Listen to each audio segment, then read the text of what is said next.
Alright. So,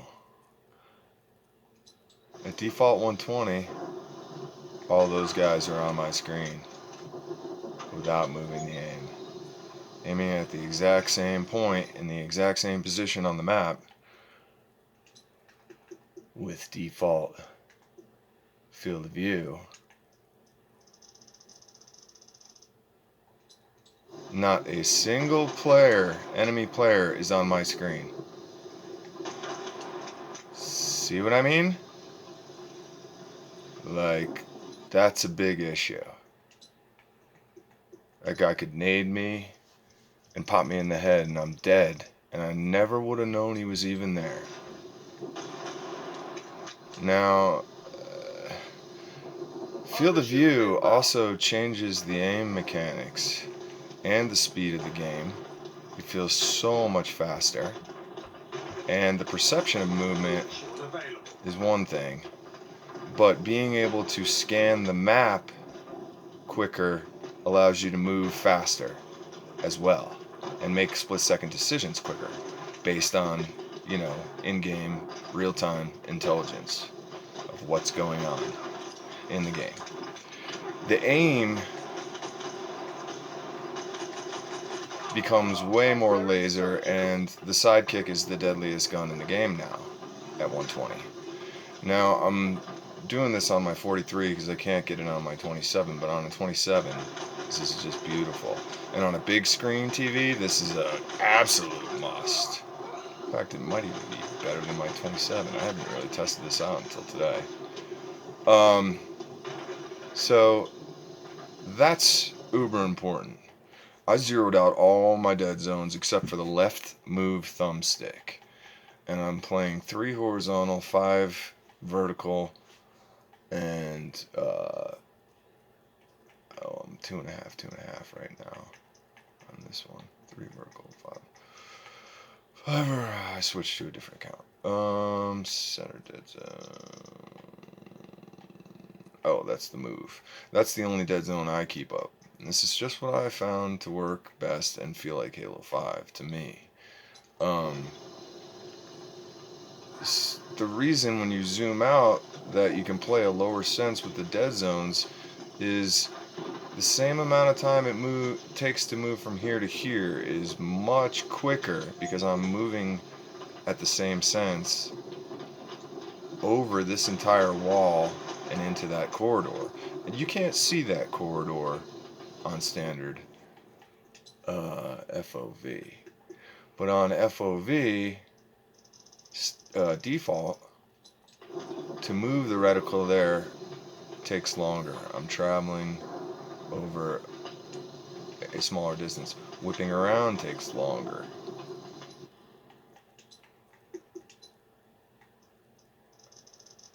And I'll knock out dead zones too and max input threshold while I'm at it.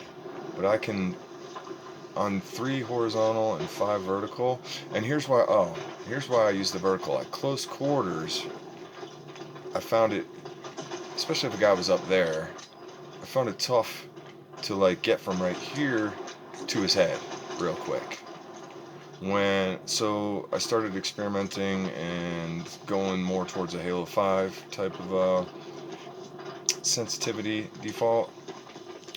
Or default, like 3.3 on Halo 5 is 1.5 horizontal with 3 vertical, and then whatever Excel you like. So I'm pretty much suggesting to try my sense, which is personal preference to a degree, but for micro adjustments I find the 0 DZs and the 0 max input threshold is best for micro adjustments, and it is the largest window of controllable aim. When you put, like they did on default, when you put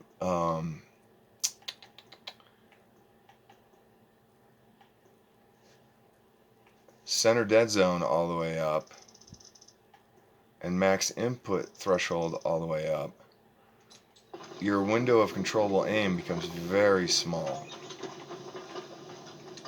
because you're dead in the center slow to start moving, and you reach maximum acceleration super fast, quicker than you would on default. And I'll show this in a visual next.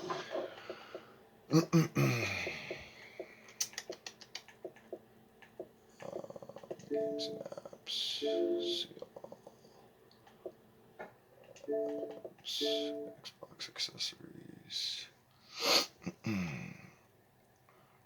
I'm using E2 controller and I use instant on the right stick, so my 3.5 might feel slow to a standard controller. You might want to go up, you might want to go down, I don't know.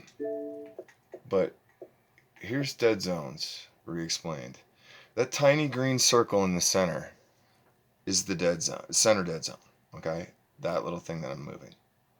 This, when you're at 0 max input threshold, is where your look acceleration kicks in, all the way pegging the controller to the edge. So, if your shot's unsteady or your controller drifts, adjust your center dead zone. This makes your maximum look acceleration kick in earlier. When you increase the max input look threshold, aka outer dead zone on Halo 5, when you turn this up, the maximum look acceleration kicks in earlier, right?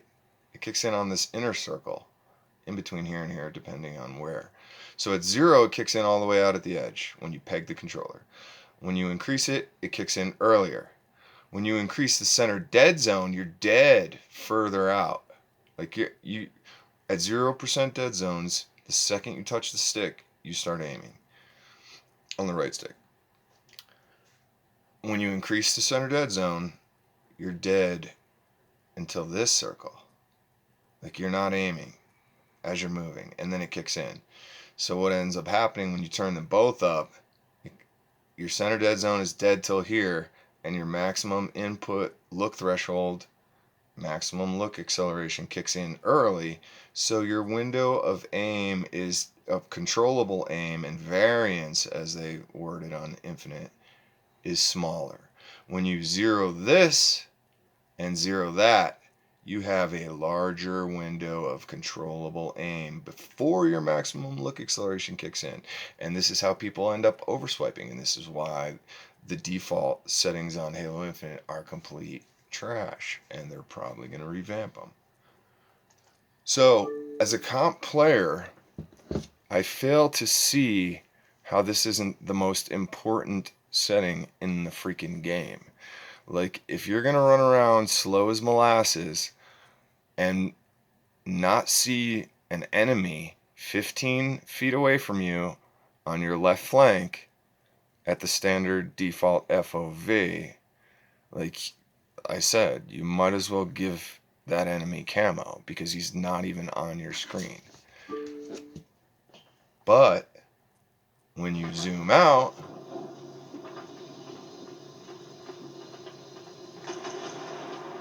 he is on your screen. On screen, watch disappear. Poof. Be gone.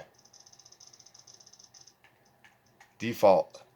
Not on screen. I don't know that guy's there. Comprende? Because, like I also said, Ray Charles can see how important this is, and he's blind. GG's, everybody. I hope this helps.